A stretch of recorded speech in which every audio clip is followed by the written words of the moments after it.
Hello, and welcome to today's session. Today, we're diving into a fascinating concept called the prefix sum technique. This is a method that makes certain calculations, especially those involving lists of numbers, much faster and easier. If this sounds new or complex, don't worry. I'm going to walk you through it step by step, starting from the very beginning, using simple examples and a real-world analogy to make everything clear. We'll also explore a problem in depth, use a visualizer to see how it works, and compare what happens when we solve the problem with and without this technique. By the end, you'll feel confident using the prefix sum technique to tackle problems efficiently. Let's get started. Understanding the prefix sum technique. Let's begin with the core idea.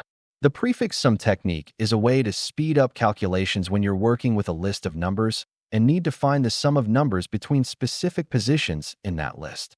Imagine you have a list, and someone keeps asking you to calculate the sum of numbers from, say, position 2 to position 5, then from position 1 to position 3, and so on. Adding up the numbers each time can take a while, especially if the list is long or there are many questions.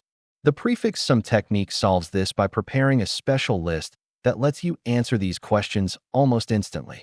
The technique works by creating a new list called the prefix sum list, where each position stores the total sum of all numbers from the start of the original list up to that point.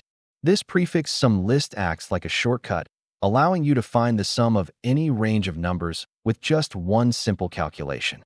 It's incredibly useful for problems where you need to compute sums of different parts of a list multiple times, such as analyzing data trends or solving math-based challenges. To make this concept easier to understand, let's use a real-world analogy that brings it to life. Real-world analogy, the savings jar. Picture yourself saving money in a jar, adding a little bit every day. At the end of each day, you want to know how much money you've saved between specific days, like from day 3 to day 7. One way to figure this out is to look at the amount you added each day between day 3 and day 7 and add them up. This works, but it's time-consuming, especially if you're asked about different ranges over and over again. Now, imagine a smarter approach. At the end of each day, you write in a notebook the total amount of money in the jar so far. For example, on day 1, you add $2, so the notebook says $2. On day 2, you add $3, so the total is now $5, and you write $5 in the notebook. On day 3, you add $1, making the total $6, and you update the notebook to say $6. This notebook is your prefix sum list. It keeps track of the running total at each step. If someone asks how much money you saved from day 3 to day 7, you don't need to add up each day's amount. Instead, you look at the notebook entry for day 7, which shows the total money up to that point, and subtract the entry for day 2, which shows the total before day 3 began. This simple subtraction gives you the exact amount saved between those days, and it's much faster than adding up each day individually. This is exactly what the prefix sum technique does. It pre-computes running totals so you can range some questions with minimal effort. How the prefix sum technique works. Let's explore the technique with a concrete example. Suppose you have a list of numbers 3, 1, 4, 2, 5. This is your original list, and you need to answer questions like, what's the sum of numbers from position 1 to position 3? Let's break down how the prefix sum technique helps. Creating the prefix sum list. To use the technique, you first create the prefix sum list. The idea is to build a new list where each position holds the sum of all numbers from the start of the original list up to that point. To make calculations easier, the prefix sum list starts with a 0, which represents the sum before any numbers are included. Then, for each position in the original list, you add its number to the previous sum to get the next entry in the prefix sum list. For our list, 3, 1, 4, 2, 5. Here's how it works step by step. The original list has 5 numbers, so the prefix sum list will have 6 positions, 1 extra for the starting 0. The first position, position 0, is set to 0, since no numbers have been summed yet. For position 1, take the first number in the original list, which is 3, and add it to the previous sum, 0, so position 1 is 0 plus 3, which equals 3. For position 2, take the next number, 1, and add it to the previous sum, 3, so 3 plus 1 equals 4. For position 3, take the number 4 and add it to the previous sum, 4. So 4 plus 4 equals 8. For position 4, take the number 2 and add it to the previous sum, 8. So 8 plus 2 equals 10. Finally, for position 5, take the number 5 and add it to the previous sum, 10. So 10 plus 5 equals 15. The resulting prefix sum list is 0, 3, 4, 8, 10, 15. Using the prefix sum list for range sums. Now that you have the prefix sum list, let's use it to answer a range sum question. Suppose you want the sum of numbers from position 1 to position 3 in the original list, 3, 1, 4, 2, 5. These are the numbers at positions 1, 2, and 3, which are 1, 4, and 2. If you didn't have the prefix sum list, you'd add these numbers directly. 1 plus 4 plus 2 equals 7. This is fine for one question, but if you have to answer many such questions, adding numbers each time becomes slow. With the prefix sum list, you use a simple rule. To find the sum from position left to position right, including both positions, subtract the prefix sum at position left from the prefix sum at position right plus 1. In other words, calculate the prefix sum at position right plus 1 minus the prefix sum at position left. For positions 1 to 3, left is 1 and right is 3. Look at the prefix sum list, 0, 3, 4, 8, 10, 15. You need the prefix sum at position 3 plus 1, which is position 4, and the prefix sum at position 1. Position 4 has the value 10, and position 1 has the value 3. Subtract. 10 minus 3 equals 7. This matches the sum of 1 plus 4 plus 2, which is 7, and you calculated it with just one subtraction. Let's try another example. The sum from position 2 to position 4. Here, left is 2 and right is 4. Use the same rule. Take the prefix sum at position 4 plus 1, which is position 5, and subtract the prefix sum at position 2. Position 5 is 15, and position 2 is 4. Subtract. 15 minus 4 equals 11. Check the original list. Positions 2, 3, and 4 are 4, 2, and 5, and 4 plus 2 plus 5 equals 11. It works perfectly, and again, it took just one step. This shows the power of the prefix sum list. It turns a potentially long calculation into a single, quick subtraction. Efficiency of the prefix sum technique. Let's explore why this technique is so efficient by looking at how much time and space it requires. Using the idea of efficiency from computer science. To create the prefix sum list, you go through the original list once, starting with 0 and adding each number to the previous total.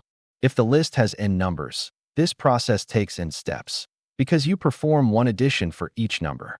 In efficiency terms, this is called O of n time, meaning the time grows linearly with the size of the list. Once the prefix sum list is built, answering a range sum question is incredibly fast. You just perform one subtraction. The prefix sum at position right plus 1 minus the prefix sum at position left. This takes the same amount of time no matter how large the range is. It's just one step, or O of one time in efficiency terms. If you have Q questions to answer, the total time for answering them is Q steps, since each question takes one step. Putting it together, the total time is the n steps to build the prefix sum list plus the Q steps to answer Q questions. This is much faster than other approaches, as we'll see when we compare methods. For space, the prefix sum list requires one extra position compared to the original list. So for n numbers, you need n plus 1 spaces to store the prefix sums. This is called O of n space, meaning the space grows linearly with the list size. In some cases, you might overwrite the original list to save space, but typically, you need this extra list to keep things clear. The beauty of the prefix sum technique is this trade-off. You spend n steps up front to build the prefix sum list, and then each question takes just one step, making it ideal for problems with many questions. Example problem, range sum questions. To solidify your understanding, let's tackle a real problem called range sum questions. This is a classic scenario where the prefix sum technique shines, and we'll solve it both without and with the technique to see the difference in depth. The problem is this.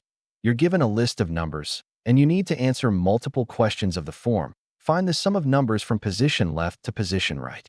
For example, with the list 3, 1, 4, 2, 5, you might need to find the sum from position 1 to position 3, then from position 2 to position 4, and so on. Let's solve it step by step, comparing the two approaches. Solving without prefix sums, the slow way. First, let's consider how to solve this problem without the prefix sum technique. For each question, you're given a range from position left to position right, and you need to calculate the sum of the numbers in that range. Take our list: 3, 1, 4, 2, 5. Suppose the first question is to find the sum from position 1 to position 3. You look at the numbers at positions 1, 2, and 3, which are 1, 4, and 2. Add them up. 1 plus 4 equals 5, plus 2 equals 7. The sum is 7. For the next question, say position 2 to position 4. You take the numbers at positions 2, 3, and 4, which are 4, 2, and 5. Add them. For plus 2 equals 6, plus 5 equals 11. The sum is 11. This approach is straightforward. You directly calculate the sum for each range by adding the numbers between the given positions. However, it has a significant drawback when you have many questions or a large list. Let's analyze the efficiency. For each question, you might need to add up to n numbers, depending on the size of the range. In the worst case, the range could span the entire list, requiring n additions. This means each question takes up to n steps, or O of n time. If you have q questions, you repeat this process q times, so the total time is n times q steps, or O of n times q time. For large lists or many questions, say n equals 10,000 and q equals 10,000. This becomes extremely slow, as 10,000 times 10,000 is 100 million steps. This inefficiency makes the approach impractical for big problems. The problem is that you're doing the same additions repeatedly. If two questions overlap, like position 1 to 3 and position 1 to 4, you're re-adding numbers like 1 and 4 multiple times, which wastes effort. There's no way to reuse previous calculations, so each question starts from scratch. Now, let's solve and visualize the same problem using the prefix sum technique and see why it's so much better. We are given a list of numbers: 3, 1, 4, 2, 5. Our goal is to build a prefix sum list, which keeps track of the cumulative sum of elements from the original list. We start by initializing the prefix sum list with a 0, since the sum before any elements is 0. Now, we move through the original list one element at a time. First, we take the number 3 and add it to the last value in the prefix sum list, which is 0. That gives us 3, so we append 3 to the prefix sum list. Next, we take the number 1 and add it to the last value in the prefix list, which is now 3. That gives us 4, so we append 4. Then we move to the number 4 and add it to the last prefix value, which is 4, resulting in 8. We append 8. Moving on, we take the number 2 and add it to the last prefix value, 8, to get 10, and append that. Finally, we take the number 5, add it to 10, which gives us 15, and we append 15. After processing all the elements, the prefix sum list becomes 0, 3, 4, 8, 10, 15. This entire process takes one pass through the original list, a total of n steps, where n is the number of elements. Throughout the process, you can visualize the original array staying unchanged, while the prefix sum array gradually grows with each new sum. With the prefix sum list ready, answering questions becomes quick and easy. For the first question, sum from position 1 to position 3, use the rule. Take the prefix sum at position 3 plus 1, position 4, which is 10, and subtract the prefix sum at position 1, which is 3. So, 10 minus 3 equals 7. This matches the sum of 1 plus 4 plus 2, and it took just one subtraction. For the second question, sum from position 2 to position 4. Take the prefix sum at position 4 plus 1, position 5, which is 15, and subtract the prefix sum at position 2, which is 4. So, 15 minus 4 equals 11. This matches 4 plus 2 plus 5, again with one subtraction. Each question, no matter the range size, takes exactly one step, a single subtraction. This is O of 1 time per question. For Q questions, answering them takes Q steps.